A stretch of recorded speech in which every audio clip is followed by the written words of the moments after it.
ಪ್ರಾರ್ಥನಾ ಕಾಲೇಜಿನ ಆಡಳಿತದಿಂದ ಕನ್ನಡಕ್ಕೆ ಘೋರ ಅವಮಾನ. ಸರ್ಕಾರಿ ಆದೇಶವಿದ್ದರೂ ಮೆರೆಯುತ್ತದೆ ಇಂಗ್ಲಿಷ್ ಬೋರ್ಡ್. ಕರ್ವೆ ಆಕ್ರೋಶ. ಕರ್ನಾಟಕ ಸರ್ಕಾರದ ಸ್ಪಷ್ಟ ಆದೇಶವಿದ್ದರೂ ಸಹ ಸ್ಥಳೀಯ ಪುರಸಭೆ ಅಧಿಕಾರಿಗಳು ಅದನ್ನು ಕಿಂಚಿತ್ತೂ ಪಾಲಿಸದೆ ಮಲತಾಯಿ ಧೋರಣೆ ಅನುಸರಿಸುತ್ತಿದ್ದಾರೆ. ಉದ್ಯಮಿ ಮಳಿಗೆಗಳಲ್ಲಿ ಕನ್ನಡಕ್ಕೆ ಆದ್ಯತೆ ನೀಡಬೇಕೆಂಬ ನಿಯಮವನ್ನು ಗಾಳಿಗೆ ತೂರಿ ಕೇವಲ ಇಂಗ್ಲಿಷ್ ನಾಮಫಲಕಗಳಿಗೆ ಮೌನ ಸಮ್ಮತಿ ನೀಡುತ್ತಿರುವುದು ಕನ್ನಡ ನಾಡು ನುಡಿಗೆ ಮಾಡುತ್ತಿರುವ ಘೋರ ಅವಮಾನವಾಗಿದೆ. ಕರ್ನಾಟಕ ಸರ್ಕಾರವು ರಾಜ್ಯದ ಎಲ್ಲ ವಾಣಿಜ್ಯ ಮಳಿಗೆಗಳ ನಾಮಫಲಕಗಳಲ್ಲಿ 60% ಕನ್ನಡ ಇರಲೇಬೇಕು ಎಂದು ಕಡ್ಡಾಯಗೊಳಿಸಿದೆ. ಆದರೆ ಪುರಸಭೆಯ ಕೆಲವು ಅಧಿಕಾರಿಗಳು ಈ ಕಾನೂನನ್ನು ಜಾರಿಗೊಳಿಸುವಲ್ಲಿ ಸಂಪೂರ್ಣ ವಿಫಲರಾಗಿದ್ದಾರೆ.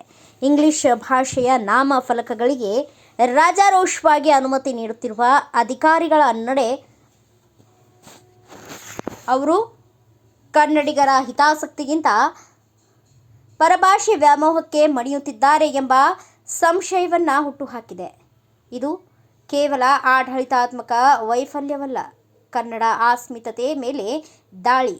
ಒಂದು ವೇಳೆ ಅಧಿಕಾರಿಗಳು ತಮ್ಮ ಧೋರಣೆಯನ್ನು ತಿದ್ದಿಕೊಳ್ಳದಿದ್ದರೆ ಮತ್ತು ಕೂಡಲೇ ಎಲ್ಲ ಅನಧಿಕೃತ ಇಂಗ್ಲಿಷ್ ನಾಮಫಲಕಗಳನ್ನು ತೆರವುಗೊಳಿಸಿ ಕನ್ನಡಕ್ಕೆ ಮೊದಲ ಆದ್ಯತೆ ನೀಡದಿದ್ದರೆ ಕರ್ನಾಟಕ ರಕ್ಷಣಾ ವೇದಿಕೆಯ ಕಾರ್ಯಕರ್ತರು ಸುಮ್ಮನೆ ಕೂರುವುದಿಲ್ಲ. ಮುಂಬರುವ ದಿನಗಳಲ್ಲಿ ಪುರಸಭೆ ಕಚೇರಿಗೆ ಮುತ್ತಿಗೆ ಹಾಕಿ ಬೀದಿಗೆ ಇಳಿದು ಅತ್ಯಂತ ಉಗ್ರವಾದ ರೀತಿಯಲ್ಲಿ ಪ್ರತಿಭಟನೆ ನಡೆಸಲಾಗುವುದು ಎಂದು ಕರ್ನಾಟಕ ರಕ್ಷಣಾ ವೇದಿಕೆ ತಾಲೂಕು ಅಧ್ಯಕ್ಷ ಶಬೀರ್ ಸಾದ್ಬತ್ಸೆ ಹಾಗೂ ಇತರ ಕಾರ್ಯಕರ್ತರಾದ ಪ್ರಶಾಂತ್ ಮುರುಗುಂಡಿ, ಜಾಫರ್ ಪಾಟೀಲ್ ಇನ್ನು ಅನೇಕರು ಉಪಸ್ಥಿತರಿದ್ದರು. ಎಚ್ಚರಿಕೆಯನ್ನ ನೀಡಿದ್ದಾರೆ. ಕರ್ನಾಟಕ ಸಚಿವ ಸಂಪುಟವು ಕನ್ನಡ ಭಾಷಾ ಸಮಗ್ರ ಅಭಿವೃದ್ಧಿ ಕಾಯ್ದೆ 2024ರ ಅಡಿಯಲ್ಲಿ 60% ಕನ್ನಡವನ್ನು ಕಡ್ಡಾಯಗೊಳಿಸಿದೆ. ಇದನ್ನು ಪಾಲಿಸದಿದ್ದರೆ ದಂಡ ಮತ್ತು ಪರವಾನಗಿ ರದ್ದತಿಯಂತಹ ಕಠಿಣ ಕ್ರಮಗಳಿಗೆ ಅವಕಾಶವಿದೆ. ಅದನ್ನು ನಿರ್ಲಕ್ಷಿಸಿದರೆ ಇದು ಕರ್ತವ್ಯ ಲೋಪ ಎಂದು ಪರಿಗಣಿಸಲಾಗುತ್ತದೆ. ಕರ್ನಾಟಕದಲ್ಲಿ ಕನ್ನಡವೇ ಸಾರ್ವಭೌಮ. ವ್ಯಾಪಾರ ವಹಿವಾಟು ನಡೆಸುವವರು ಸ್ಥಳೀಯ ಭಾಷೆಯನ್ನು ಗೌರವಿಸುವುದು ಕನಿಷ್ಠ ಜವಾಬ್ದಾರಿಯಾಗಿದೆ. ಅಧಿಕಾರಿಗಳು ಇದಕ್ಕೆ ಬೆಂಬಲ ನೀಡದಿರುವುದು ಕನ್ನಡಿಗರ ಆಕ್ರೋಶಕ್ಕೆ ಮುಖ್ಯ ಕಾರಣವಾಗಿದೆ ಎಂದು ತಿಳಿಸಿದ್ದಾರೆ.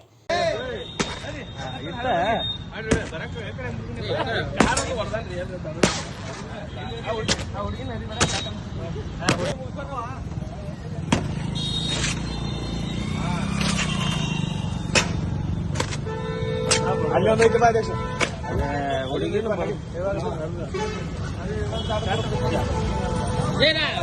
ಏನು ನೋಡೋದು ಹೆಂಗೆ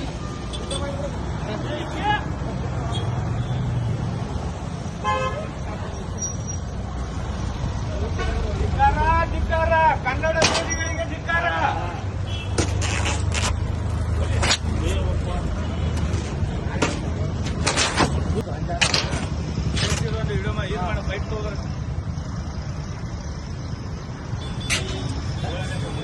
ಅಧಿಕಾರಿಗಳಿಗೆ ಪದೇ ಪದೇ ಹೇಳಾಕಿದ್ವಿ, ಆದ್ರೂ ಏನೈತಿ ನಮ್ಮನ್ನ ಕೆಳಗೆ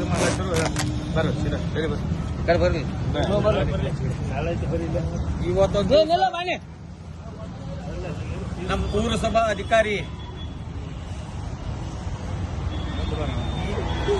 ವಿಷಯ ಏನಂದ್ರೆ ಅವ್ನು ನಾಚಿಕೆ ಸುಳ್ಬೇಕಾದಾನ. ಎಷ್ಟು ಸಲ ಹೇಳಂದ್ರೆ ಬಿ ಅವ್ರು ಪರ್ಮಿಷನ್ ಕೊಡ್ತಾನೋ ಏನ್ ಮಾಡ್ತಾನೋ ಗೊತ್ತಿಲ್ಲ.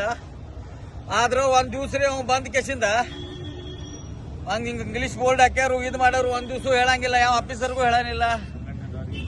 ಸಂಘಟನೆದವ್ರಿಗೆ ನಮ್ಮ ಸಂಘಟನೆದವ್ರಿಗೆ ಕೆಲಸ ಮಾಡ್ಲಾಚಾರು, ಇಂಗ್ಲಿಷ್ ಬೋರ್ಡ್ ನಮ್ಮ ಆಫೀಸ್ ಮುಂದೆ ಹಚ್ಚಲಾಚಾರು. ನಾವು ಹೇಳುದಂದ್ರೆ ಕನ್ನಡಕರ್ ಮಾನ್ಯ CM ಸಾಹೇಬರು ಒಂದು ಆದೇಶ ಕೊಟ್ಟ ಕೇಸಿಂದ ಬಿ ನೀವು ಹಲ್ಕಾ ಅದನ್ರಲ್ಲ ಚೀಫ್ ಆಫೀಸರ್, ಅದ್ ಯಾವ ಪರ್ಮಿಷನ್ ಕೊಡ್ತಾನೋ ಯಾವ್ದು ಕೊಡ್ತಾನೋ, ಇವ್ ಶಾಲೆಯವ್ರಿಗೆ ಬುದ್ಧಿ ಐತಿಲ್ಲೋ ಯಾರು ಗೊತ್ತಾ. ಅವ್ರ ಮ್ಯಾಗ ಶಿಸ್ತು ಕ್ರಮ ತಗೋಬೇಕು. ಇಲ್ಲಿ ಅಂದ್ರೆ ನಾಳೆ ಬರುವ ದಿವಸ ಸೋಮವಾರ ಒಬ್ರು ಹೋರಾಟ ಮಾಡ್ತೀವಿ. ಬ್ಯೂರೋ ರಿಪೋರ್ಟ್ ಪ್ರಹ್ಲಾದ ವಾಗ್ಮೋರೆ, ಭಾರತ ವೈಭವ news, Athani. Thanks for watching. Read, discuss and debate with editor Dr. Yan Prashant Rao. Wanted reporters in print, digital and visual media for Bharat Vaibhav Daily Newspaper, BV News 5 Channel and BV Fast Web News from all the talukas of Karnataka, Goa and Maharashtra. If interested, send your resume to 9019229369.